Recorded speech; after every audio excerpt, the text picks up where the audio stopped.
जय श्री राम दोस्तों क्या आपकी भी ज़िंदगी में पैसों की प्रॉब्लम चल रही है, बिजनेस में बरकत नहीं हो रही है, चलते चलते काम रुक जाते हैं? तो आज का ये संदेश सिर्फ आपके लिए है।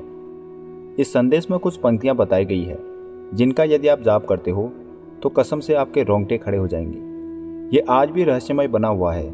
बहुत कम लोगों को इसके बारे में जानकारी है, लेकिन बड़ी मुश्किल से आपके लिए लाया हूँ, तो वीडियो को पूरा देखना। शायद आज से आपकी ज़िंदगी बदल जाएगी।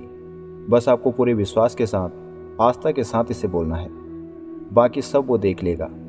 तो चलते हैं आज के संदेश की ओर। किसी ने सवाल किया है कि घर में गरीबी है, और ये सवाल अनगिनत लोगों का होता है। घर में गरीबी है, बहुत ज़्यादा तकलीफ है, और आगे बोलते हैं कुछ शब्द बताओ, कुछ ऐसा शब्द बताओ कि गरीबी दूर हो जाए। और ये भी बोलते हैं कि शब्द कितने दिन बोलना है। कई बार हमें अपनी गलती दिखाई नहीं देती है, दूसरे की पीठ दिखाई देती है, अपनी पीठ तो दिखाई नहीं देती। आज एक ऐतिहासिक घटना आपको बताने जा रही है, और इसको सुनने के बाद बहुत लोगों के रास्ते खुल जाएंगे जो परेशान है। 1899 की घटना है, यानी 1899 की घटना है। एक महान महापुरुष हुए हैं कबाई वाले, जिनका नाम है संत संगत सिंह कबालिये वाले। एक गुरुद्वारे में प्रवचन करने गए। प्रवचन करके जब बाहर निकलते हैं तो एक आदमी सामने आकर खड़ा हो गया, हाथ जोड़ते हुए, आंखों में आंसू है। उसका नाम है अब्दुल करीम। आंखों में आंसू है और दुखी होकर संत कबालिये वाले से बोलता है, हे अल्लाह के बंदे, मेरी मदद कर। मैं बहुत टाइम से दुखी हूँ, परेशान हूँ, और आज आपके प्रवचन सुने तो मन को बहुत शांति मिली। आप अल्लाह के बंदे हो, मुझ पर तरस करो। संत जी ने सवाल किया, भाई क्या तकलीफ है तुझे? तो वो अब्दुल करीम कहता है, दर दर भटक रहा हूँ कई महीनों से, और कई दिनों से तो खाना भी नहीं खाया। घरवाली साथ में है, भीख मांग रही है। इस गुरुद्वारे में खाना मिल रहा है और 3-4 दिन रहने की व्यवस्था भी है, और 3-4 दिन के बाद ये भी खाली करा देंगे। मेरे पास ना एक पैसा है, ना ही राशन है, और ना ही रहने की जगह है। क्या मेरी किस्मत में भीख मांगना ही लिखा है?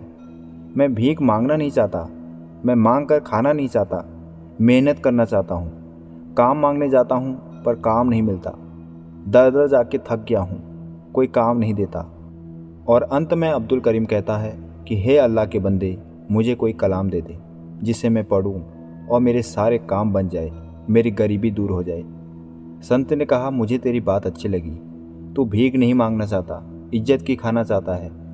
कबाले वाले संत ने अब्दुल करीम से कहा कि अगर तू सच में अपने हक का खाना चाहता है तो मैं तुझे एक कलाम दे रहा हूँ, एक पंक्ति लिख कर दे रहा हूँ, और इसे पढ़ते रहना, दिन रात छोड़ना मत।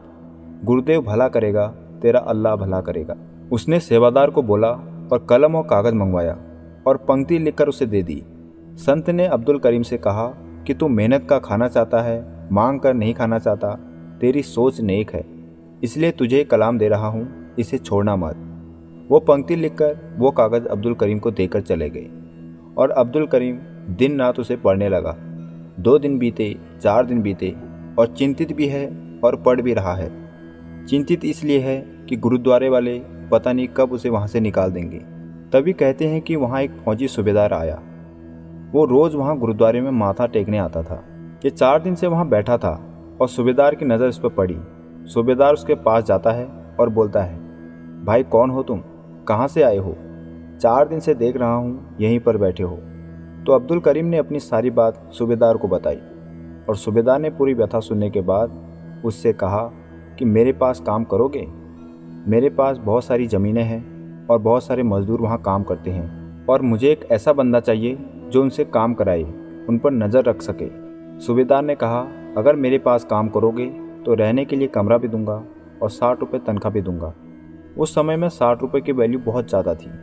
ये सुनते ही अब्दुल करीम की आंखों में आंसू आ गए। वो समझ गया कि जो कलाम मुझे लिख कर दिया था उसने अपना असर दिखाना शुरू कर दिया। उसने सोचा कि 20 रुपये तनख्वाह के लिए भी मैं दर दर भटक रहा था, फिर भी मुझे काम नहीं मिला, और आज उस पंक्ति के बदौलत मेरे पास खुद काम का ऑफ़र आया है, जिसमें 60 रुपये तनख्वाह और रहने के लिए मकान भी मिल रहा है।